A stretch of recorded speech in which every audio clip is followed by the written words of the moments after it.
How to install Python on Windows 11. Hey everyone, let's get started to set up Python on Windows. So first of all, open any of your browser and on that search for Python download. Doing so will get you the official website by Python itself. Click on the first link. After that, you land to this page. Make sure that you download the latest version for Windows. Simply tapping on the download Python button will then start your downloading. Once the download has been completed, you can open the file.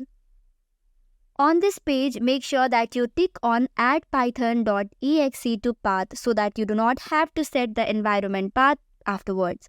Now click on the install now button and it will start downloading all the packages required for the Windows 11 and the packages of Python itself.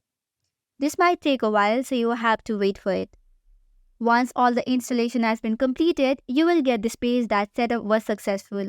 Now let us check if the Python has been set up or not. For that, close the tab and then open command prompt.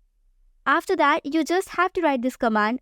The command is python space 2 hyphens and version. Doing so, hit the enter button and if you get this Python version, which means the setup is completed. So that's all for today. For more such contents, do not forget to hit the like and subscribe button. Thank you.